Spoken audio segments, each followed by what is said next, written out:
Alrighty, so I wanted to make a video as per a request during one of my last live streams. Someone was asking if I could make sort of like a tier list or just like a list or recommendation of who you should be level 100 ing first, because level 100 comes out with the new update. It'll probably be out by the time I'm either going to post this the day of it coming out or maybe the day before, but I solidly think that the best plan of action would be, if you are a PvE or if you are a PvP player, which I think most of the people who play this game at least dabble in PvP.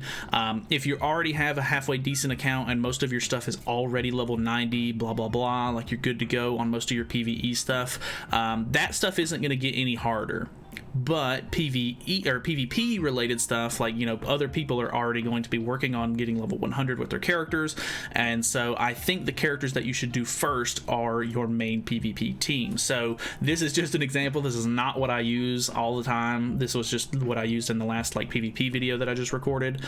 So we're just going to use it as an example.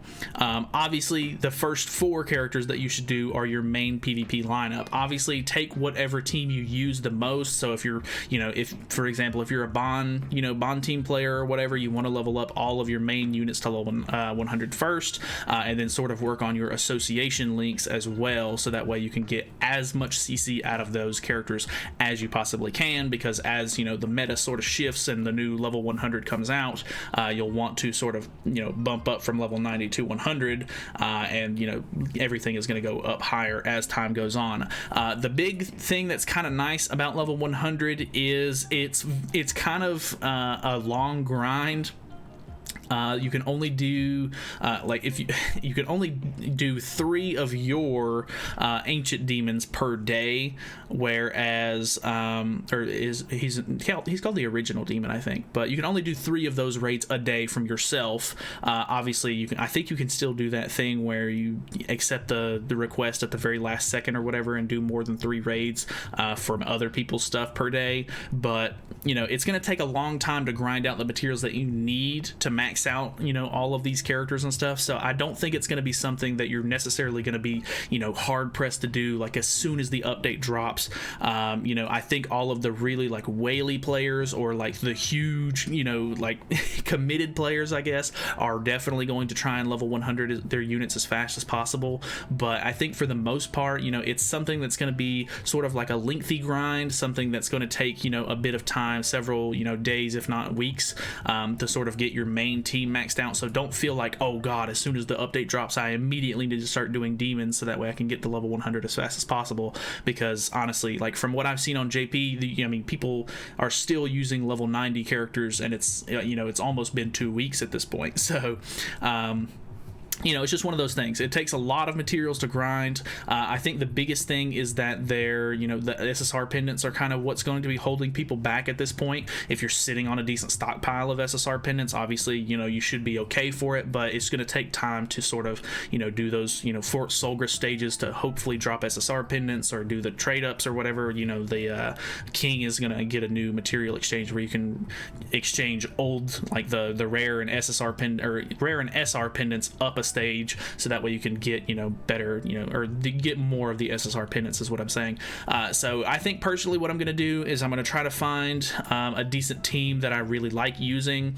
Obviously I think Trader Meliodas is going to be like #1 priority. I think even with Liz coming out, I don't think that Liz is going to be a character that's going to be like insanely useful across all game modes. So having kind of killing 2 birds with 1 stone in that regard, like I do like using melee in PvP, so making him a good level 100 character first would make a lot of sense, because then I can use him in PvP. He'll already be maxed out, plus he's already really good in bird and deer. So I kind of just, like I said, kill 2 birds with 1 stone. He's a good PvE and PvP unit. I know a lot of characters aren't going to be that way. Maybe you could do, the one Escanor next, which obviously makes a lot of sense, because, if you use the melee team, more than likely you're going to be using melee and Escanor. That's just kind of how the comp goes, because they both use a lot of single target attacks, which end up, benefiting melee very nicely. And I actually use melee and Escanor on both my bird and deer teams as well. So that would be, even betters, you know, you just kind of look at all of your teams, making sure, you know, if there's a lot of overlap, hey, this is a character that I use for this and this and this, you know, that's going to be a really good cue for you to be like, hey, this is a character that I need to max out. So even with, you know, Liz coming out and her being the brand new light unit character and everybody wanting to test her out, obviously if she's brand new and you want to max her out, by all means go for it. But I'm just saying, you know, look at, you know, the value and, you know, the spread of your units, and make sure that you get the most, you know, bang for your buck, I guess. So make sure that you're not having to farm a ton of materials and stuff like that for, you know, a character that you're never going to use. So like specifically, I use Green Merlin for pretty much only gray demons. I do use her every once in a while in PvP when a team can really benefit from it, but she's just really not a character that I use in a whole lot of game modes. So being like, okay, I want to have her level 100 for my gray demon team. Gray demon's not getting any harder, you know. So the fact that I can already do really well in gray demon with her at level 90, it's not really like a top priority for me. So I'm probably going to leave her on the bench for a while. Eventually, once I get, you know, my main PvP team down, maybe a couple of extra PvP units so I can swap some, you know, people out here and there. Once I get my bird and deer teams down, you know, the more, you know, stuff that I use, because you have to do either the bird or the deer weekly. It would be nice to have those characters, you know, up a little bit after I've gotten my PvP stuff situated. Then I can kind of move on to like the demon stuff. So I just think that, you know, you need to prioritize what you use the most and figure out what you think is the best. Like obviously if you're a PvP player, PvP comes first, and then after that I would say probably Creature's Nest. So you're going to do the bird or the deer for, you know, to make sure that you can get your holy relics. And then after that would probably be demons, because you've got to farm demons and stuff like that to do, you know, to power up your characters, etc. So it's just, you know, one of those things. Obviously, whenever the new raid comes out, you're probably going to need to try to find a team that works for you for the raid. Having, you know, getting those characters up might be a better priority for you, if, you know, just to make it easier for you to farm the raid, so that way you get more materials, so you can level 100 characters faster or easily, or easier.